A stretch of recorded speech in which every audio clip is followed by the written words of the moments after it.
Pregnant పోవాలని జ్యూసులో టాబ్లెట్లు కలిపిన రాజుకి గుండె పగిలే నిజాన్ని చెప్పిన కళ్యాణ్. అసలు ఇదంతా ఎలా జరగబోతుంది? నిజంగానే కావ్యకి ప్రెగ్నెంట్ పోవడానికి జ్యూసులో టాబ్లెట్లు కలిపాడా రాజ్? అసలు కళ్యాణ్ చెప్పిన నిజమేంటి అనేది ఈ వీడియోలో తెలుసుకుందాం. అందరూ కూడా చాలా బాధపడుతూ ఉంటారు రాజన్న మాటలకి. అప్పుడే ధాన్యలక్ష్మి గొడవైన దగ్గర నుంచి ఎవరు ఏది తినలేదు, భోజనం చేదురుగాని రెండక్క అని పిలుస్తుంది. అప్పుడే భోజనం తినాలని అనిపించడం లేదు ధాన్యం. ఇప్పటి వరకు కూడా కావ్య ఎన్నో కష్టాలను భరించింది. బిడ్డ కోసం తను ఎన్నో అవమానాలు కూడా తట్టుకుంది. ఇప్పుడు రాజు కావ్యకి అభాషణ చేయిస్తానని అంటున్నాడు. వాడు ఎందుకు ఇలా ప్రవర్తిస్తున్నాడో నాకు తెలియడం లేదో అని బాధపడుతూ ఉంటుంది. అప్పుడే ఇందిరాదేవి, అసలు వాడు ఇలాంటి నిర్ణయం తీసుకుంటాడని నేను కలలో కూడా ఊహించలేదు అని ఇందిరాదేవి అంటూ ఉంటుంది. అప్పుడే ఇక అపర్ణ అయితే, అవునత్తయ్య మీరన్నది నిజమే, కావ్య ప్రెగ్నెంట్ అయ్యిందని తెలిసిన దగ్గర నుంచి కావ్యని ఇంట్లో ఏ పని కూడా చేయనివ్వడం లేదు. కాలు కింద పెడితే ఎక్కడ కందిపోతుందని తనని ఒక చంటి పాపలాగా చూసుకుంటూ, భోజనం తినిపిస్తూ, తనకి జాగ్రత్తలు చెప్తూ ఎంతో అపురూపంగా గాజు బొమ్మలాగా చూసుకున్నాడు. తనకి ఏమన్నా అయితే తన కడుపులో బిడ్డకి కూడా ఇబ్బంది అవుతుందని ఎంతో శ్రద్ధగా చూసుకున్నాడు. వాణ్ణి చూసి, వాడు అలాగా కావ్యని ప్రేమగా చూసుకోవడం చూసి ఎంతో సంబరపడ్డాను, ఎంతో ఆనందపడ్డాను. ఇప్పటికైనా కావ్యకి సంతోషం వచ్చింది, వాళ్ళిద్దరూ కూడా ఆనందంగా ఉన్నారని ఎంతో సంబరపడిపోయాను. కావ్య పడిన కష్టాలకి ప్రతిఫలం ఎలా దక్కిందని మురిసిపోయాను. కానీ ఇంతలోనే అభాషణ చేయిస్తానని పిడుగులాంటి వార్త చెప్పాడు. వాడికి ఏదో పిచ్చి పట్టింది అత్తయ్య, అందుకే ఇలా మాట్లాడుతున్నాడు. అయినా కడుపులో ఉన్న బిడ్డని చంపుకోవడం ఏంటి, అది కూడా కావ్యకి తెలియకుండా హాస్పిటల్కి తీసుకువెళ్ళి అభాషణ చేయించాలనుకోవడం ఏంటో అయితే అర్థం కావడం లేదు అని బాధపడుతూ ఉంటుంది. అప్పుడే ఇంకా ధాన్యలక్ష్మి, నువ్వు చెప్పింది నిజమేనక్క, రాజు ఎందుకు ఇలా ప్రవర్తిస్తున్నాడో తెలియడం లేదు, మన ఇంటికి ఏదో పీడ పట్టింది, ఏదైనా శాంతి పూజ చేయించడమే కరెక్టేమో అని ధాన్యలక్ష్మి అంటూ ఉంటుంది. మీరు చెప్పింది నిజమేనా అంటే, ఇప్పటి వరకు మా చెల్లి ఎన్నో కష్టాలని భరించింది, కానీ తన కడుపులో ఉన్న బిడ్డ వాళ్ళిద్దరినీ ఒక్కటి చేసి నా చెల్లెలు ఇక తన జీవితం సంతోషంగా ఉంటుందని నేను మురిసిపోయాను. ఇంతలోనే రాజు ఇటువంటి నిర్ణయం తీసుకుంటాడని నేను కూడా ఊహించలేదు అని స్వప్న కూడా బాధపడుతూ ఉంటుంది. తరువాత ఇక ప్రకాశం అయితే అంటూ ఉంటాడు సుభాష్తో, అన్నయ్య ఇప్పుడు మనం కావ్య బాధపడుతుంది అన్న విషయం కన్నా అసలు ఈ సమస్య నుంచి ఎలా బయటపడాలో, ఈ సమస్య నుంచి రాజుని ఎలా బయటికి తీసుకురావాలో ఆలోచించు. వాడి మనసులో ఇక అభిప్రాయాన్ని ఎలా దూరం చేయాలో ఆలోచించాలి అని ప్రకాశం అయితే అంటూ ఉంటాడు. అప్పుడే ఇక ప్రకాశం అన్న మాటకి అంటూ ఉంటాడు సుభాష్ అయితే, రాజు నిర్ణయం చెప్పేశాడు కదా, మనం ఈ విషయంలో ఏమీ చెయ్యలేమని నాకు అనిపిస్తుంది అని అంటూ ఉంటాడు సుభాష్ అయితే. వాడు నిన్న మాట్లాడిన మాటలు నా గుండెల్లో ఇంకా గుణపాల్లా గుచ్చుకుంటూనే ఉన్నాయి. వాడు ఎంత చెప్పినా వినే పరిస్థితిలో లేడు. ఒకవేళ వినాలనుకుంటే వాడు నేను నిన్న మాట్లాడినప్పుడే వినేవాడు అని అంటూ ఉంటాడు సుభాష్ అయితే. అలా మాట వినడం లేదని చెప్పకుండా అలా వదిలేస్తారా అని అంటూ రాహుల్ అయితే ఇక తను మాట్లాడుతూ ఉంటాడు. వదిలేకపోతే ఏం చేస్తాంరా అని రుద్రాని అంటుంది. అదేంటి మమ్మీ, అలా ఎలా వదిలేస్తారు? కావ్య కడుపులో ఉన్న బిడ్డకి రాజు ఇలాగ అభాషణ చేయిస్తానంటే ఎలా ఒప్పుకుంటాం మమ్మీ? రాజు నిర్ణయం అది మంచిది కాదు. కావ్య ఆ బిడ్డ కోసం ఎన్నో కలలు కంది, అలాంటి కావ్య కలల్ని కళ్ళలు చేస్తూ రాజు అభాషణ చేయిస్తున్నాడంటే నేను మాత్రం ఊరుకోను అని అంటూ ఉంటాడు.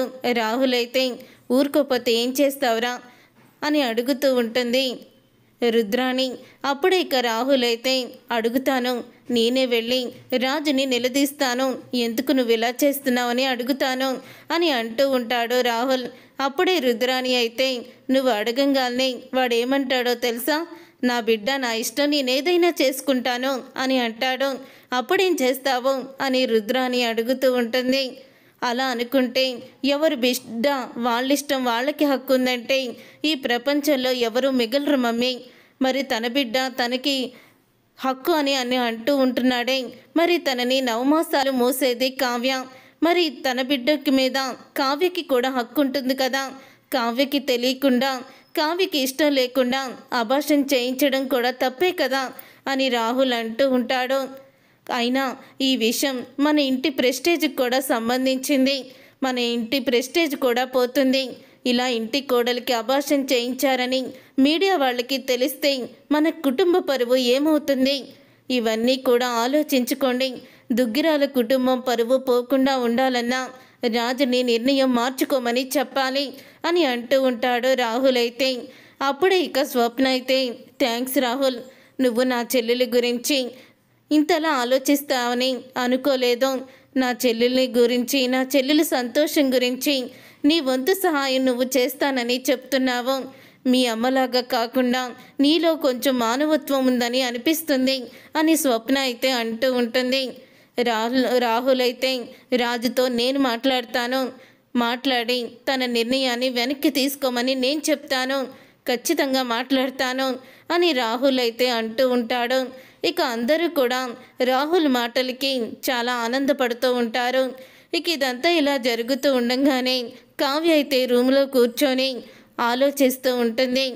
ఏ సమస్య వచ్చినా, నా మీద నీకు ఎంత కోపం వచ్చినా నువ్వు నన్ను వదిలి వెళ్ళిపోవు కదా అని రాజు తన దగ్గర తీసుకున్న మాటని, హాస్పిటల్లో జరిగిన దాన్ని అన్నీ కూడా గుర్తు చేసుకుంటూ బాధపడుతూ ఉంటుంది కావ్య. బిడ్డ పుడుతున్నాడని ఎంతో అపురూపంగా నన్ను చూసుకున్న నా భర్త సడన్గా ఎందుకు ఆ బిడ్డని చంపేయమని నిర్ణయం తీసుకున్నారు అని చాలా బాధపడుతూ ఉంటుంది. ఇంతలో రాజు అయితే వస్తాడు. ఇక రాజు వచ్చి కావ్యతో అంటూ ఉంటాడు, ఇంకా నిద్రపోలేదా కళావతి అని అంటూ ఉంటాడు రాజు అయితే. అప్పుడే ఇక కావ్య అయితే, మీరు నన్ను ఏ ఉద్దేశంతో అడుగుతున్నారు అని కావ్య అడుగుతూ ఉంటుంది. నేను మామూలుగానే అడిగాను అని రాజు అయితే చెప్తాడు. మీరు మామూలుగా అడిగినట్టు లేదు. అయినా రేపు బల ఇవ్వబోతున్న మేకపిల్లని ఈరోజు సంతోషంగా నిద్రపోమంటే ఎలా నిద్రపోతుంది? మీకు ఇవన్నీ కూడా ముందే తెలిసే కదా నా దగ్గర మాట తీసుకున్నారు. మాట తీసుకున్నాకే నన్ను అబార్షన్ చేయించడానికి నాకు చెప్పకుండా హాస్పిటల్కి తీసుకువెళ్ళారు అని అడుగుతూ ఉంటుంది కావ్య. అప్పుడే ఇక రాజు అయితే అంటూ ఉంటాడు, అవును, నేను తీసుకున్న నిర్ణయానికి నువ్వు బాధపడతావని, నన్ను నువ్వు ఊరుకోవని, చులకనగా చూస్తావని నాకు తెలుసు. నన్ను అపార్థం చేసుకుంటావని తెలుసు. నువ్వు నన్ను అపార్థం చేసుకొని నువ్వు నా నుంచి దూరం అయిపోతావని నేను ముందే మాట తీసుకున్నాను అని రాజు అయితే అంటాడు. అప్పుడే ఇక ఆ మాట విని కావ్య అయితే, అంటే మీకు ముందే తెలిసి నా దగ్గర మాట తీసుకున్నారనమాట. ఎందుకు నా కడుపులో ఉన్న బిడ్డని చంపాలని చూస్తున్నారు? కారణం ఏంటి అని అడుగుతూ ఉంటుంది. బిడ్డ మీద ఎంతో మమకారాన్ని పెంచుకున్నారు. పుట్టక ముందే బిడ్డకి అన్నీ కూడా కొని తీసుకువచ్చారు, షాపింగ్లు చేశారు. బిడ్డ అలా ఉండాలి, ఇలా ఉండాలి అంటూ పోలికలతో సహా చెప్పి మురిసిపోయారు. కడుపు మీద మీరు చెయ్యి వేసి మాట్లాడారు బిడ్డతో. మరి ఇంత ప్రేమని పెంచుకున్న మీరు కడుపులో ఉన్న బిడ్డని చంపుకోవాలని ఎందుకు చూస్తున్నారు అని కావ్య అయితే అడుగుతూ ఉంటుంది. అప్పుడే ఇక రాజు అయితే, నువ్వు అడిగిన ఏ ప్రశ్నకి కూడా నా దగ్గర సమాధానం లేదు. నీకు నేను ఇప్పుడు ఎటువంటి సమాధానం చెప్పలేను అని రాజు అయితే అంటూ ఉంటాడు. అప్పుడు ఇక కావ్యకి ఏం చెయ్యాలో అర్థం కాక అలా మౌనంగా ఉండిపోతుంది. ఇక ఉదయం అవుతుంది. రాజు అయితే గదిలో నుంచి బయటికి వచ్చి అక్కడే హాల్లో పేపర్ తీసుకొని చదువుతూ ఉంటాడు. ఇంతలో స్వప్న అయితే రాహుల్తో అంటూ ఉంటుంది, రాజుని అడిగేస్తాను, కడిగేస్తాను అంటూ నిన్నేవో కబుర్లు చెప్పావు కదా, మరి ఎందుకు అంత సైలెంట్ అయిపోయావు రాజుని చూడంగానే అని రాహుల్ని అడుగుతూ ఉంటుంది స్వప్న. అడుగుతాను, నాకేం భయం అని రాహుల్ అయితే రాజు దగ్గరికి వెళ్తాడు. ఏంటి రాజు, ఏం నిర్ణయించుకున్నావు అని అడుగుతూ ఉంటాడు. రాహుల్ అయితే రాజుని ఏం నిర్ణయించుకోవడం ఏంటి అని అంటూ ఉంటాడు. రాజు అయితే, కావ్య అబార్షన్ విషయంలో నువ్వు నీ నిర్ణయం మార్చుకో రాజ్. కావ్య ఎంత బాధపడుతుందో చూడు, ఎందుకు నువ్వు ఇంత మొండిగా ప్రవర్తిస్తున్నావు అని అనగానే, చూడు నా బిడ్డ నా ఇష్టం. అయినా నేనేమీ నీకొచ్చి నా బాధని చెప్పుకోలేదే. నా విషయంలో ఎవ్వరూ కూడా జోక్యం చేసుకోకండి అని అంటూ ఉంటే, జోక్యం చేసుకోకుండా ఎలా ఉంటావురా? అసలు ఎందుకు నువ్వు ఇలాంటి నిర్ణయం తీసుకున్నావో? పాపం కావ్యని చూడు, నువ్వు అబార్షన్ చేయించుకోమని చెప్పిన దగ్గర నుంచి ఎలా కుమిలిపోతుందో. ఎందుకు నా బిడ్డని చంపుకోవాలనుకుంటున్నావో? కారణం ఉండాలి కదా అని అడుగుతూ ఉంటుంది. అపర్ణ అయితే అప్పుడే ఇంకా సుభాష్ కూడా, చెప్పరా, ఎందుకు కడుపులో ఉన్న బిడ్డని చంపుకోవాలని చూస్తున్నావో? ఎందుకు నీకు ఇలాంటి దురుద్దేశం వచ్చింది? దానికి కారణం ఏంటో చెప్పు అని అనగానే అప్పుడే ఇక రాజు అయితే ఇలా అంటూ ఉంటాడు. అయితే మీరందరూ కూడా అసలు కారణం ఏంటో తెలుసుకోవాలని అనుకుంటున్నారు కాబట్టి నేను చెప్తున్నాను వినండి. ఇది మీకు పెద్ద కారణంగా అనిపించకపోవచ్చు, కానీ ఇది నా సంతోషానికి నేను తీసుకున్న నిర్ణయం. ఇది నా ఇష్టం, నా వ్యక్తిగత విషయం అని అంటూ చెప్తూ ఉంటాడు రాజు అయితే.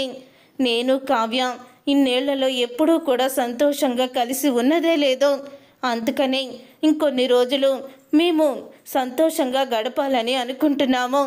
మా సంతోషానికి బిడ్డ అడ్డం రాకూడదని నేను నిర్ణయించుకొని ఇటువంటి నిర్ణయం తీసుకున్నాను అని రాజైతే అంటాడు. ఇక ఆ మాట విని అపర్ణ అయితే, ఏంట్రా, మీ ఆనందానికి బిడ్డ అడ్డు రాకూడదని ఇటువంటి నిర్ణయం తీసుకున్నావా? ఒకవేళ ఇదే కారణమైతే ఆ బిడ్డని మేం చూసుకుంటాం. మీరేం చెయ్యాలో, ఎక్కడ తిరగాలో అది ఇక మీరు నిర్ణయించుకోండి అని అంటూ ఉంటుంది. అపర్ణ అయితే, ఎన్ని రోజులు చూస్తాం మమ్మీ? 1 రోజు, 2 రోజులు, తర్వాతన్నా మేమే కదా చూసుకోవాలి అని అంటూ ఉంటాడు. రాజు అయితే, నా ఆనందానికి, నా సంతోషానికి ఆ బిడ్డ అడ్డు రాకూడదు. కావ్య అంటే నాకు ప్రాణం, తనకి నేనంటే ఇష్టం. అందుకని ఒకరికొకరం ఆనందంగా కొన్ని రోజులు గడపాలని నేను నిర్ణయం తీసుకున్నాను అని అంటూ ఉంటే, మీరు నిర్ణయం తీసుకుంటే సరిపోయిందా? నా కడుపులో ఉన్న బిడ్డని నేను ఎలా చంపుకుంటాననుకుంటున్నారో? మీ నిర్ణయం నాకు ఇష్టం లేదు అని అంటూ ఉంటుంది కావ్య. అవునరా, నువ్వు ఇలాంటి నిర్ణయం ఎందుకు తీసుకున్నావు? ఒకవేళ మీ ఇద్దరు కలిపి తీసుకుంటే మేము మాట్లాడకపోదాం. కావ్యకి ఇష్టం లేదని చెప్తుంది కదా, ఎందుకు కావ్యకి ఇష్టం లేకుండా చేస్తున్నావో ఆలోచించరా, ఎందుకు ఇంత మొండిగా ప్రవర్తిస్తున్నావో అని అపర్ణ బాధపడుతూ ఉంటుంది. అప్పుడే ఇక కావ్య అయితే, అయినా నా కడుపులో ఉన్న బిడ్డని చంపడానికి మీకేం హక్కుంది? నేను 9 మాసాలు కని పెంచేది తను నా బిడ్డ అని అంటూ ఉంటే, నా బిడ్డ కూడా అని రాజు అంటాడు. మరి మీ బిడ్డని మీరే ఎందుకు చంపుకోవాలనుకుంటున్నారో? సంతోషం కోసం చంపుకోవాలనుకుంటున్నారా అని కావ్య అడుగుతూ ఉంటుంది. మాటలు అనవసరం, నేను అబార్షన్ చేయిస్తానని చెప్పాను, చేయిస్తాను, అదే ఫైనల్ అని అంటూ ఉంటాడు రాజు అయితే.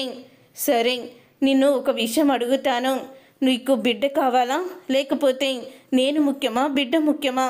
2 కావాలని సమాధానం చెప్పకు, ఏదైనా ఒకటి నువ్వు సమాధానం చెప్పాలి అని అడుగుతూ ఉంటాడు రాజు అయితే.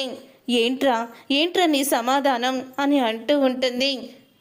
పక్కనే ఉన్న రాజు వాళ్ళ నానమ్మ అయితే, అప్పుడే రాజు అయితే, నానమ్మ, ఇది నా వ్యక్తిగత విషయం, ఎవరు కూడా జోక్యం చేసుకోకండి అని చెప్పేస్తాడు. నీకు బిడ్డ కావాలంటే నన్ను దూరం చేసుకో, లేకపోతే నేనే కావాలంటే బిడ్డని దూరం చేసుకో అని అంటూ ఉంటాడు రాజు అయితే. అప్పుడే ఇక కావ్య అయితే, సరే, మీ నిర్ణయం మీరు చెప్పారు, ఇప్పుడు నా నిర్ణయం కూడా వినండి.